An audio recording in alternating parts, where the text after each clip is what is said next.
Itu bagian dari perintah Jokowi supaya anak buah itu ngomong, supaya anak buah ngomong. Dan dia menyuruh anak buah ngomong pula. Dia akan cuti sampai tahun 2027. Aku udah ngomong itu, Bung, bukan soal cuti. Dia menghindari pengadilan, menghindari tanggung jawab, memperlihatkan dia punya ijazah karena dia itu nggak punya. Mengapa tidak punya kemampuan untuk mawas diri? Anakmu itu sekolah pun tidak, kenapa kau dorong-dorongkan?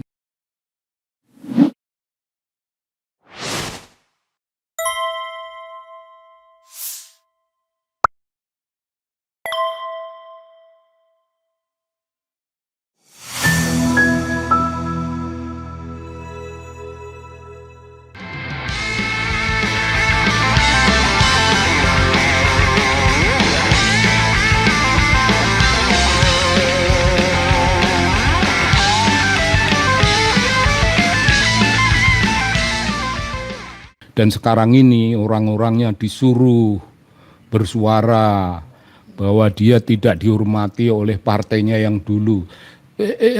PDIP suruh menghormati dia. Sudah dipecat. Dan waktu dia dipecat, dia menelan korban Bung Hasto. Mau dimana begitu kutukan. Dan itu tidak karena PDIP. Dia itu dalam ungkapannya orang-orang Solo. Kowe metik waing pakerti, kamu memetik buah tingkah lakumu sendiri. Jadi jangan salahkan orang lain.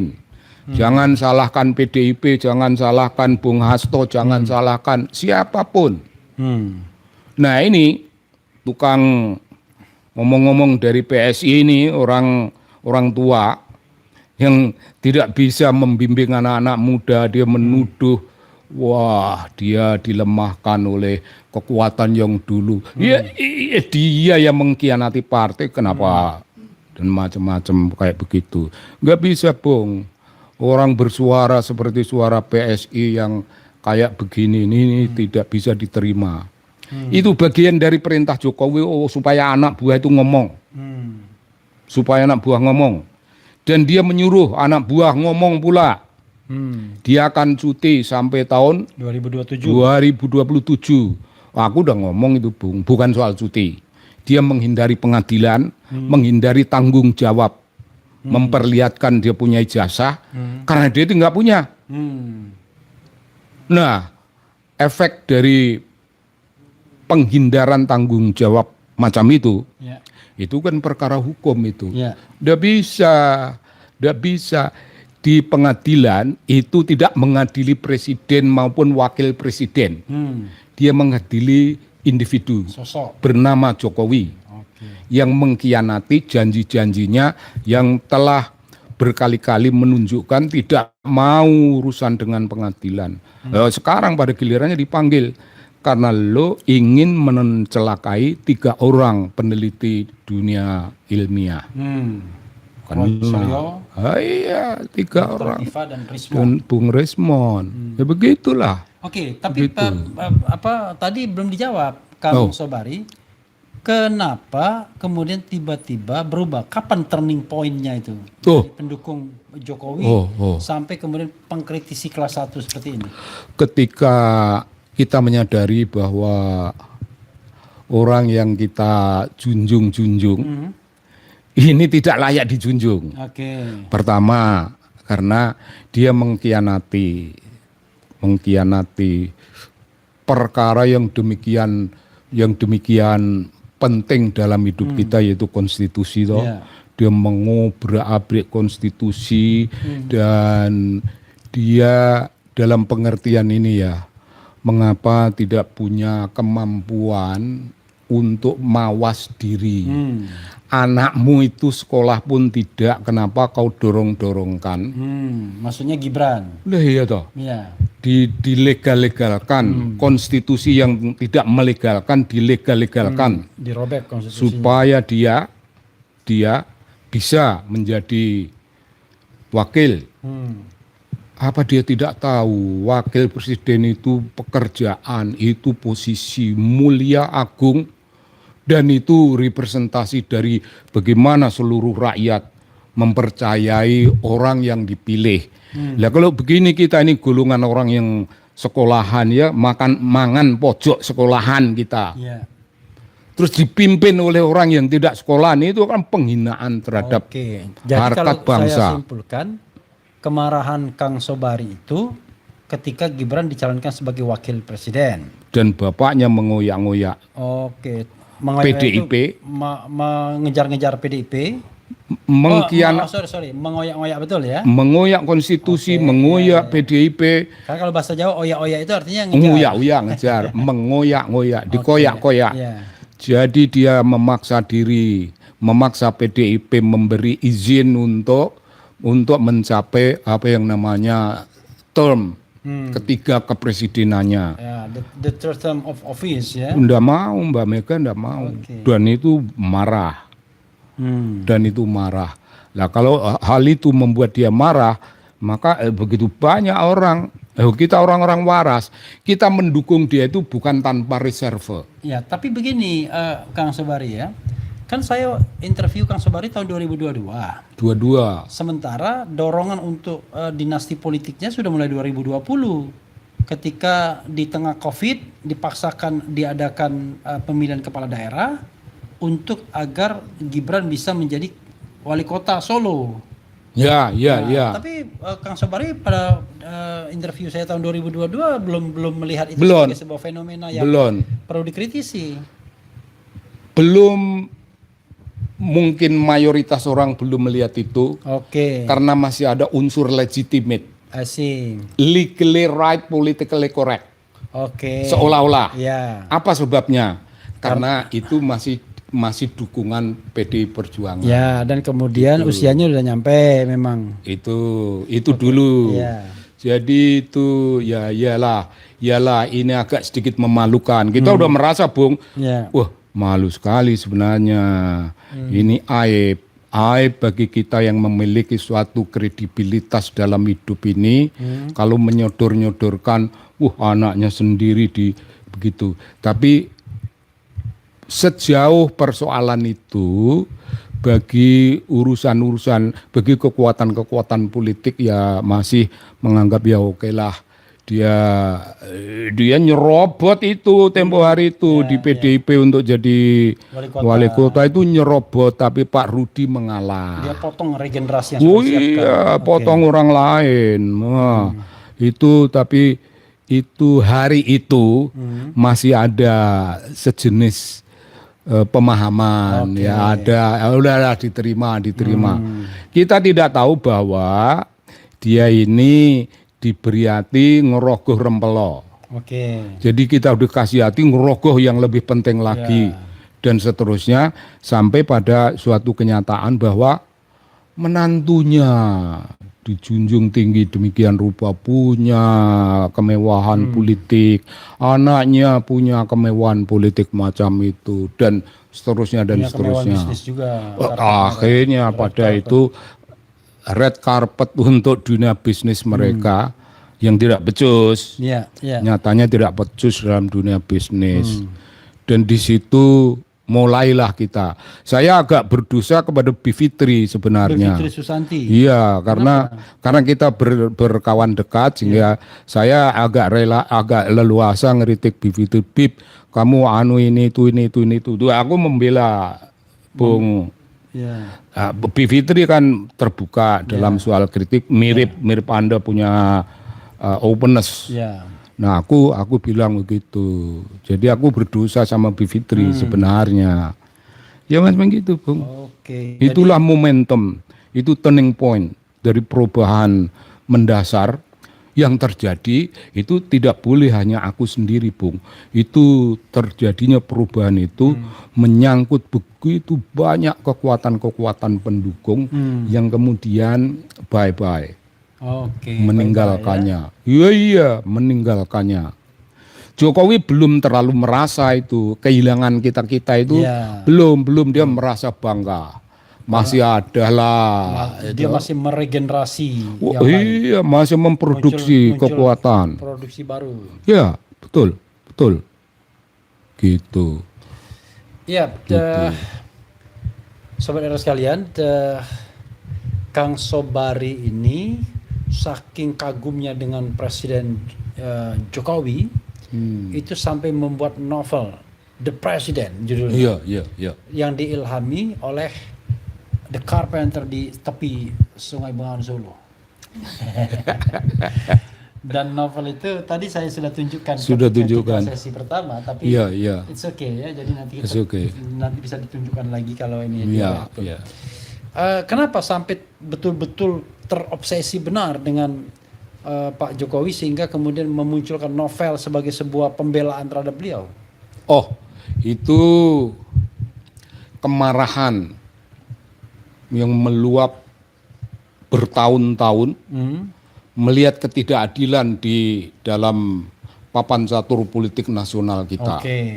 Papan catur politik dan dunia kampus.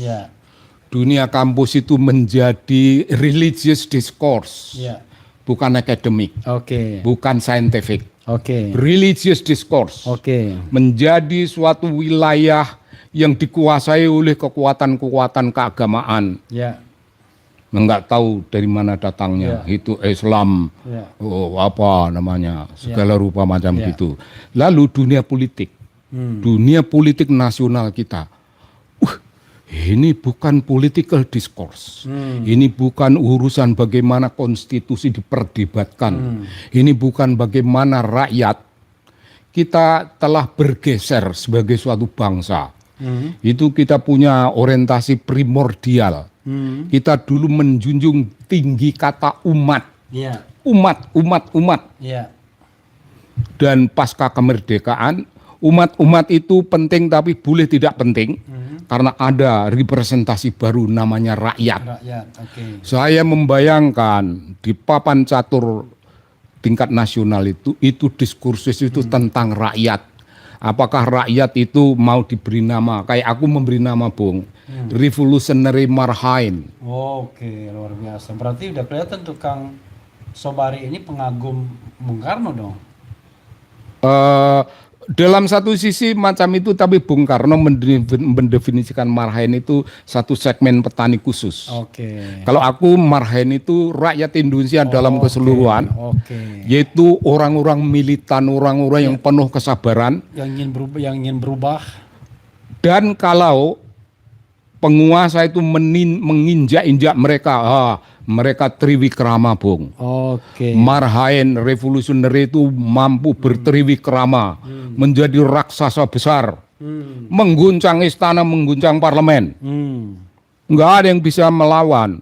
Ketika rakyat bertriwikrama, itu momentum yang kita kenal dalam urusan kebudayaan. Kita punya kemarahan yang namanya amuk massa. Amuk massa, itulah yang ku bilang. Makanya sedemikian penting itu bagi saya mengenai rakyat. Kita ini diam, orang-orang diam. Nah, tempo hari itu masalahnya dikuasai religious discourse.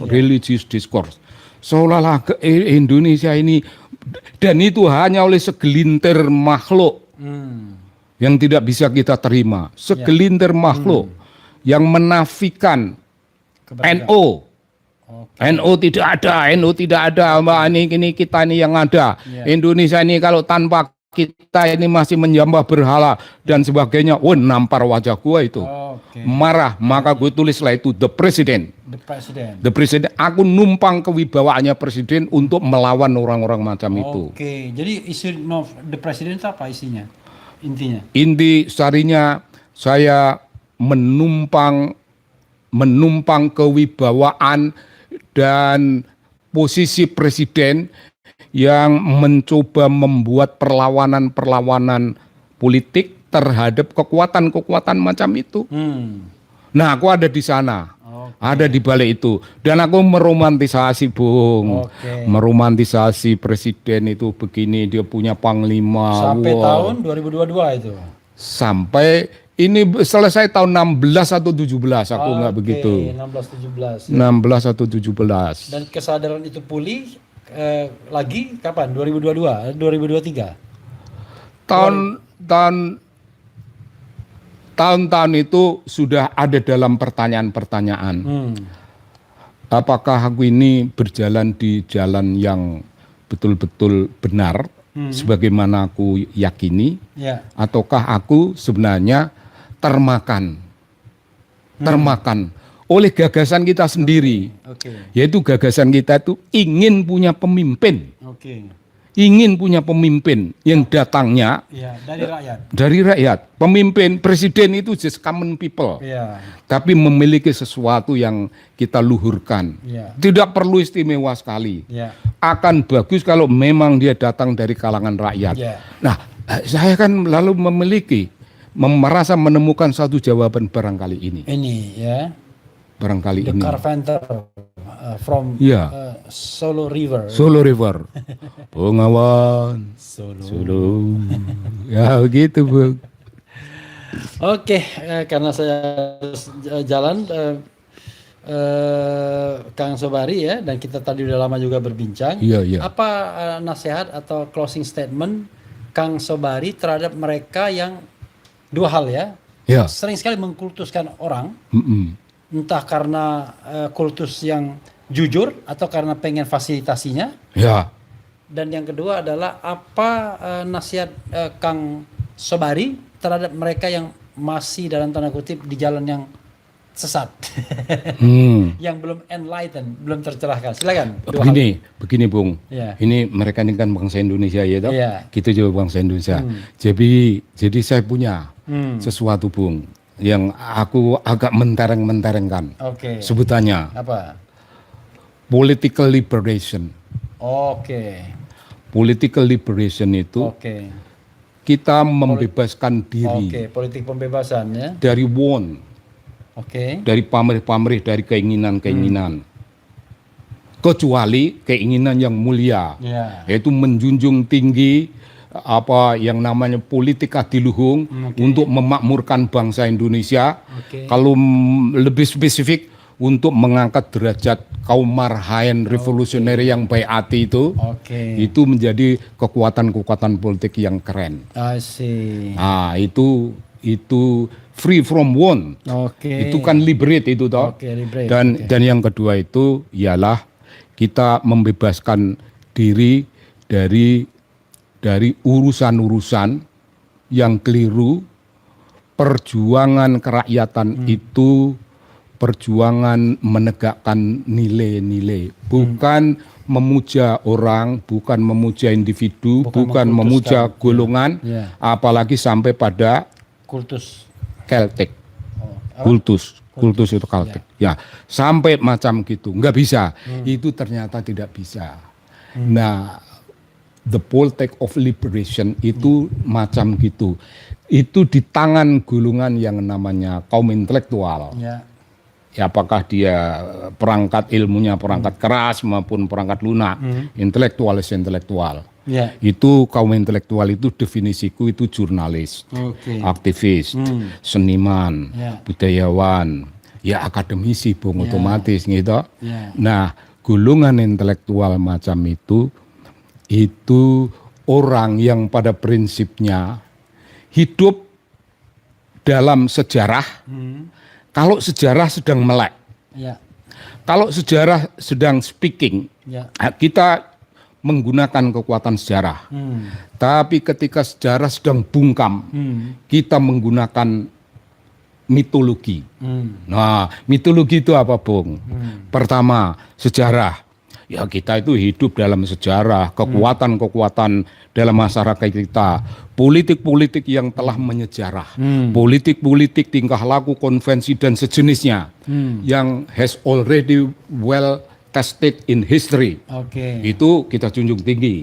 Kita menggunakan kekuatan sejarah, itu pikiran dunia akademik, ilmiah. Tapi kalau sejarah bungkam, there are quite many momentum, political momentum di mana sejarah diam. Apa yang mesti kita gunakan?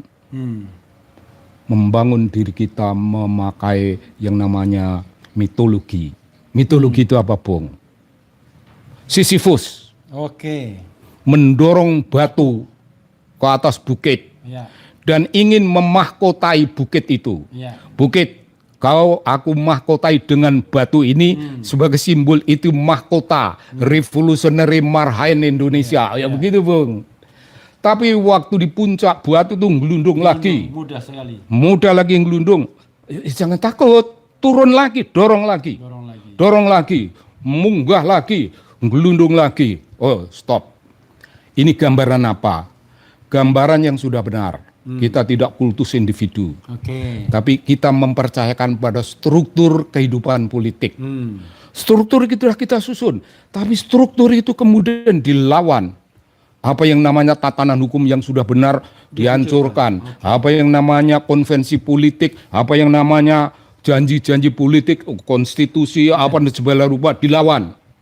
Apakah kita mati? Oh tidak, lawan lagi, terus lagi. Jadi bangun golongan intelektual yang banyak kalangannya tadi itu menjadi warga negara militan.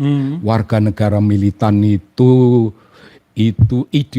ideologisasinya juga sesuatu yang utopis, yaitu partai kaum pengemis. Partai kaum pengemis itu nama yang ada di sana, tapi aku transfer gagasan partai pengemis itu adalah gagasan the politics of liberation. Mereka partai pengemis di negeri Cina zaman dahulu di dunia silat, mereka itu yang memiliki the politics of liberation. Mereka berjuang tapi tidak punya pamer-pamer yang berlebihan dan yang lainnya. Ketika kita sudah sampai pada gagasan yang namanya Sisyphus, itu orang akan bertanya, Bung, kenapa kita ini orang Indonesia kok berkiblat pada Sisyphus? Wow, tidak ada salahnya karena inilah yang universal. Tapi di Jawa ada, Bung, sejenis Sisyphus itu. Sejenis Sisyphus itu ada dua di dunia Jawa dalam sastra Jawa. Aku orang yang romantising dunia sastra Jawa. Itu digambarkan di situ ono bocah bajang nggawa bathok bolu anteping tekad arsonawu segoro. Ada anak bajang, ya anak yang telanjang kayak begitu. Anak kecil lah ya. Anak yang enggak begitu penting. Dia itu membawa tempurung. Tapi tekadnya ingin mengeringkan Samudra Raya. Yuk kering enggak betul, Itu militansi Revolutionary Marhain. Aku rumuskan macam gitu. Dan itu ada dua, di Jawa ada dua yang begitu. Satu lagi sijine maneh ana bocah bajang nggawa sada sakler. Ancasing tekad, anteping tekad arso ngresike nyapu jagat raya. Dengan sebatang lidi ingin menyapu jagat raya. Kan itu KPK, Bung. KPK itu ya membawa sebatang lidi, tapi sebatang lidi itu pun dipatah oleh Jokowi. KPK dijadikan bagian dari pemerintahan toh. Lidinya dibuang oleh Jokowi. Tapi kalau Presiden yang mulia Ndoro Prabowo ini bisa membebaskan KPK menjadi sesuatu liberate. Kekuatan politik yang liberate menjadi kekuatan anti korupsi. Dan KPK adalah anak bajang yang membawa tempurung untuk mengeringkan Samudra Raya, dan anak bajang lain yang membawa sebatang lidi untuk nyapu jagat raya. KPK macam gitu. Apakah itu berlebihan? Oh tidak, ini orientasi. It is like a mission impossible. Oh, tidak, Bung. Begini, penjelasannya itu tidak dari situ. Ini tekad. Karena sejarah tidak punya jawaban terhadap persoalan hidup. Sejarah bungkam, maka kita menggunakan mitologi sebagai kekuatan membangun. Bung, inilah yang namanya karakter building zaman Bung Karno itu dulu. Intisarinya begitu. Kalau gua begitu, Bung. Keren nggak tuh, Bung? Keren. Keren lah. Mas ada yang mau sampaikan? Iya. Jadi kita ini warga negara ini rakyat yang militan, rakyat yang beriman, orang yang terinjak-injak, orang yang terinjak-injak, orang yang tertindas. Tapi never and never forget. Oke. Kita ini golongan lemah yang memiliki senjata. Namanya Bung, weapon of the weak. Oke. Weapon of the weak. Oke, weapon of the weak. Ya. Senjata bagi yang lemah. Senjata kaum lemah. Ya. Kita punya. Jadi kaum lemah itu bisa weaponize their selves, their selves, weaponize ourselves dengan satu kekuatan ideologi. Kita weaponize itu membuat diri kita memiliki senjata, memiliki kekuatan. Jangan diremehkan. Gedung Senayan, gue bisa kencingin dari atas. Kalau para wakil rakyat itu meremehkan kekuatan rakyat, kan pernah sudah dalam sejarah. Rakyat naik di atas gedung Senayan, kencing semuanya. Nah kayak gitu Bung. Militan. Ya, Sobat Raselian, sebenarnya saya ingin pesan konkret tuh Kang. Ya. Buat mereka yang saat ini masih memuji-muji, mengkultus individukan manusia, walaupun dia mantan pemimpin, mantan presiden, apa yang sebaiknya dilakukan? Gitu, yang konkretnya Kang, terakhir. Bung, omonganku itu udah implicitly is important, itu real, konkret. Omonganku konkret, nggak perlu aku menuju, kalian begini, nggak. Nanti dianggap kita meremehkan mereka punya kecerdasan. Biar mereka memetik sendiri dari ungkapan-ungkapan macam itu. It has already concrete and clear.